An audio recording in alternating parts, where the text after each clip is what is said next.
안녕하십니까, 김진정 변호사입니다. 미국 식품 통관 세 번째 전략, 식품 라벨링법에 관해서 말씀드리겠습니다. 우리 지난 영상에서 첫째, 식품 수출 수입 절차를 알아보았고, 두 번째는 우리 미국 식약청의 통관 거부에 관한 근거를 우리가 알아보았습니다. 여러 가지 통관 거부가 있지만 제일 많았던 것이 48% 정도가 미스 브랜딩이 이유였다는 것이죠. 즉 라벨링이 잘못되어서 우리 한국 식품들이 거절되었다는 것입니다. 자, 그래서 우리가 이 라벨링에 대해서 알아보는 것은 매우 중요한데요. 오늘 이 라벨링에 대해서 좀 집중적으로 좀 공부를 해보도록 하겠습니다. 자, 일단 라벨과 라벨링에 관한 이 정의부터 좀 살펴보는 것이 좀 필요하겠습니다. 이 라벨은 우리가 영어로는 레이블이라고 발음하죠. 이 라벨은 사진에서 보는 것과 같이 표장에 표시되어 있는, 이 표장지에 표기되어 있는 모든 내용들을 말합니다.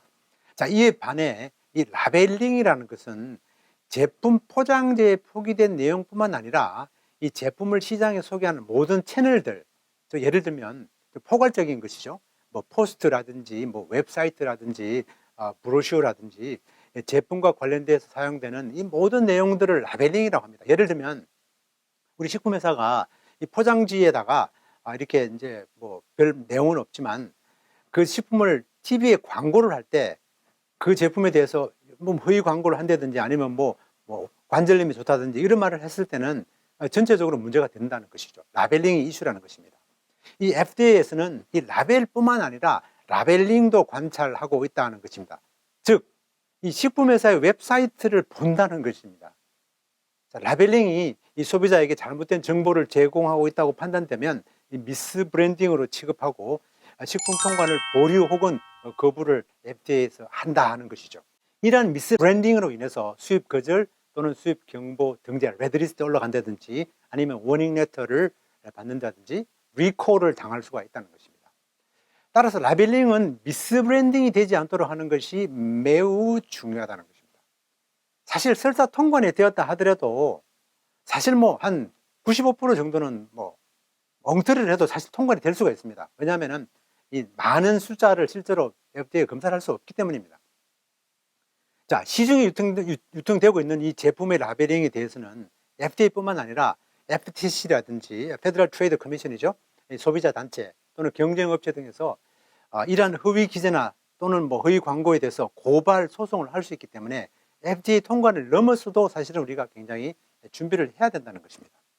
이 라벨링 위반으로 이 FDA 한번 걸리게 되면 그것을 고치는 그런 과정들이 이 많은 시간과 또 비용이 들기 때문에 사실 또 엄청난 손해를 감수해야 되기 때문에 처음부터 아예 이 미스 브랜딩이 되지 않도록 라벨링을 하는 것이 굉장히 중요하다고 볼 수 있겠습니다. 수입 통관 시에 잘못 기재된 이 라벨로 인해서 통관 보류 또는 거부가 되는 사유들 중에서 오늘 우리 한국 식품 회사들이 주로 범하고 있는 이 오류들을 좀 나열해서 우리가 좀 하나씩 짚어가면서 우리가 좀 공부를 해보도록 하겠습니다.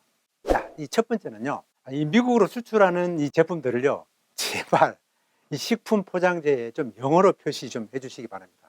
자, 이 표현이 사실 뭐 무슨 당연한 얘기를 하느냐라고 말씀하시지만 실제 이게 너무 기본적인데도요, 이 빈번하게 이 제품에 영문 라벨이 붙어 있지 않는 경우가 너무나 많습니다. 그래서 통관 단계에서 수입 거절이 많이 되고 있다는 것이죠. 사실 지금 뭐 이 시간에 우리가 물론 뭐 여러분 지금 한국 마켓에 가보면 뭐 한남체인, H마트, 뭐 시온마켓 가보면 엄청난 양의 식품들이 영어는 별로 없고 한글로만 되어 있는 식품들을 많이 볼 수 있습니다. 그러면 그 많은 제품들이 다 FDA에서 다 뭐 이상 없이 통과한 제품이냐? 그렇지가 않다는 것이죠. FDA에서 그 많은 식품을 다 모두 전수 검사를 할 수가 없습니다. 현실적으로 불가능하다는 얘기죠. FDA에서 이 랜덤 샘플링에서 검사를 걸리지 않아서 운이 좋아서 이 미국 마켓에 진입이 되어 있는 것이지 뭐 통과되었다 그래서 해당 제품들이 다 라벨링 규정을 통과했다라는 것은 아니라는 것입니다. 자, 여기 나와 있는 우리 샘플처럼 예를 들면 뭐 배 플러스 도라지접이라는 이 이제 제품이 있으면 요거는 뭐 한국에서 지금 통용되는 제품 같은데요. 이 한글로만 되어 있으면 미국에서는 안 된다는 것이죠. 미국 소비자들이 제품에 대해서 알 수 있도록 영어로 또는 영어와 한글을 공용으로 표시를 해야 되는 것입니다. 자, 두 번째로 우리가 문제가 되고 있는 것은 이 제품 포장재 전면에 이 제품 이름을 영어로 제품 전면에 대두되게 표기해야 된다는 것입니다. 자, 이게 무슨 말이냐면 우리가 여기서 제품의 이름이라고 얘기하는데 사실은 이게 Statement of Identity라고 해서 제품의 브랜드명이 아니라 품목명이라고 이해하시면 되겠습니다. 즉 Statement of Identity라는 것은 제품이 다른 제품들과 구별되어지는 이 특성을 나타내는 명칭입니다. 자, 예를 들면 자, 김은 김인데 마른 김과 구운 김은 엄연히 다르죠.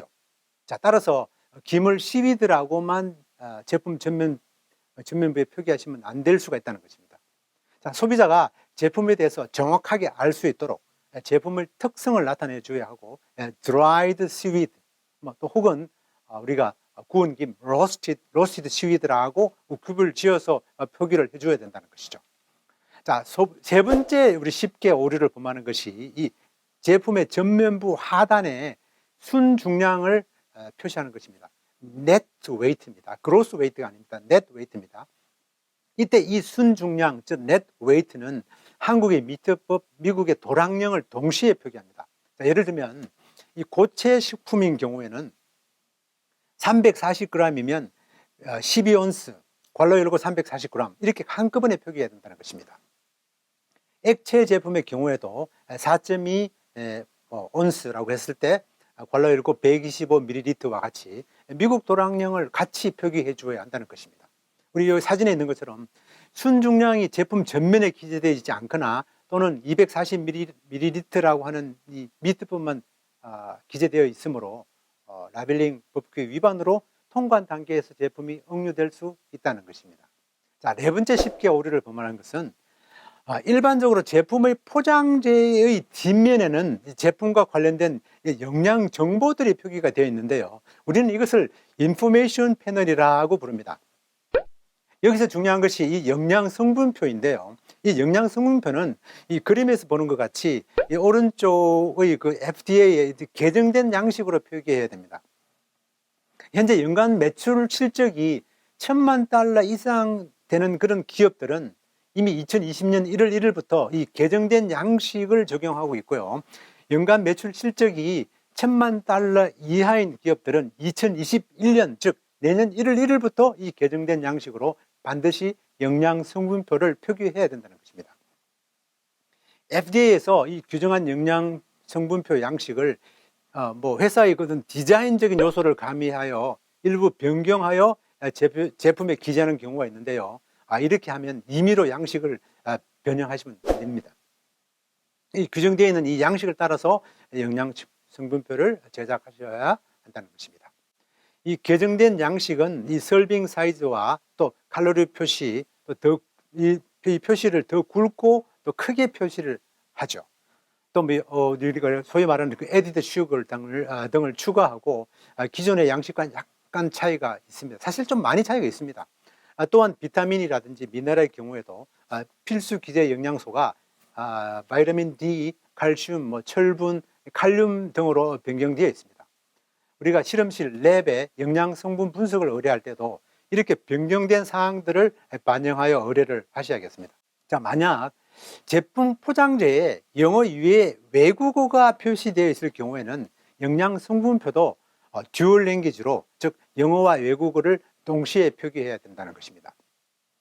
이 사진에 나와 있는 이 영어와 스페인어가 변기된 영양 성분표의 예시니까 이걸 좀 잘 보시고 이렇게 해야 되겠다라고 이렇게 이해하시면 되겠습니다. 자, 다섯 번째인데요. 이 다섯 번째 쉽게 우리가 오류를 범하는 것은 영양 성분표 하단 또는 영양 성분표 오른쪽에는 이 원재료명을 기재해야 되는데요. 이 원재료명은 영어로 표기를 해야 되고 한국어와 같이 외국어로 되어 있는 경우는 영어와 외국어를 병기하도록 되어 있습니다. 여기 나와 있는 우리 샘플처럼 이렇게 외국어를 병기하도록 하시면 되겠습니다. 자, 그 다음에 여섯 번째는 매우 중요한데요. 이 알러지입니다. 한국 발음으로 우리가 알레르기라고 이렇게 발음을 할 수 있는데 이 알레르기의 유발 물질에 대해서 표기를 해줘야 됩니다. 이 FDA에서는 이 8가지, 즉 우유라든지 계란이라든지 생선, 갑각류, 견과류, 알몬드, 호두 이런 거죠. 밀, 그리고 땅콩, 대두 이런 8가지의 종류를 주요 알레르기 성분으로 규정하고 있고 여러분이 제조하시는 이 식품이 이러한 성분들을 만약 함유하고 있다면 이 해당 사실을 표기해야 합니다. 최근 FDA에서 발송하는 이 워닝 레터의 가장 많은 사유가 이 알레르긴 미표기입니다. 왜냐하면 이 미국 사람들은 이 알레르기를 일으키는 사람들이 많아가지고 이거 잘못 먹으면 표시 안 됐다고 안전하게 먹었는데 발작을 일으켜서 죽는다는 것이죠. 굉장히 위험합니다. 이 알레르기의 표기는 이 원재료명의 리스트 하단 제조사 이름 바로 위에 위치하도록 되어 있습니다. 즉 예시에서는 영어 원재료명, 영어 알레르긴 표기, 외국어 원재료명, 외국어 알레르긴 표기 순으로 기재되어 있는데요. 자, 이렇게 잘 하시면 되겠습니다. 또 그 다음에 제조사 또는 배급사 이름과 주소를 영문으로 표기해 줘야 합니다. 예시와 같이 알레르기 유발 물질 표기 바로 밑에 위치하도록 하는 것입니다.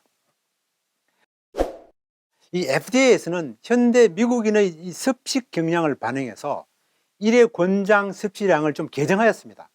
자, 미국인이 한 번에 한 자리에서 먹을 수 있는 양을 제품별로 일회 권장량을 규정을 하고 있는데요.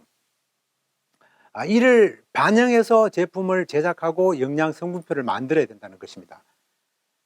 자, 예를 들면 이전에는 아이스크림 1파인트 용량이면 4명을 먹을 수 있도록 그렇게 표시되어 있는데 이게 바뀌었습니다. 즉 3번 나누어 먹을 수 있도록 바뀌었다는 거죠. 왜냐하면 이 실제적으로 사람들이 더 많이 먹기 때문에 그 영양표를 그렇게 표시하라는 그런 뜻입니다. 영양 성분표는 1회 권장 섭취량당 영양소의 함량을 표기하도록 되어 있기 때문에 제조사는 본인이 제조하는 제품에 대해서 FDA의 기준 1회 권장량 섭취량이 얼마인지를 꼭 알고 계셔야 된다는 것이죠. FDA에서 기준하고 있는 설빙 사이즈를 준수하지 않으면 통관 시에 이 제품이 역류되는 경우를 제가 참 많이 보았는데요. 이런 것들 좀 주의하실 필요가 있고, 제가 오늘 짚어본 이 8가지 부분들은 이 라벨의 제작에서 가장 기본적인 문제라고 볼 수 있고, 이 통관 보류가 되지 않도록 이 식품회사에서는 이 영문 라벨을 제작하기 전에 전문가의 검토를 꼭 받아 두실 것을 권고드립니다. 마지막으로 이 밖에 다른 제품의 그 포장재에 표출된 표현들이 있습니다. 예를 들면 뭐에 좋다 이렇게 표현하는 거, 내추럴이다, 남패시다 이런 여러 가지 광고적인 강조 표기들이 허위나 과장이나 오도의 이유로 라벨링 법규와 또 통관뿐만 아니라 미국 국내법을 위반하는 경우가 많아서 이러한 문제들은 통관 이후에 미국 내에서 분쟁의 소지가 많습니다. 예를 들면 경쟁업체들이 소송한다든지 아니면 소비자단체에서 소송한다든지 그런 경우가 참 많이 있는데요. 이 마케팅을 목적으로 많은 문구를 제품 포장재에 삽입할 경우에는 오히려 분쟁의 리스크가 커지기 때문에 이에 대한 적정성 검토도 꼭 해주시라고 하는 그런 부탁의 말씀을 드리면서 이 라벨링 법규에 대한 말씀을 마치도록 하겠습니다. 감사합니다.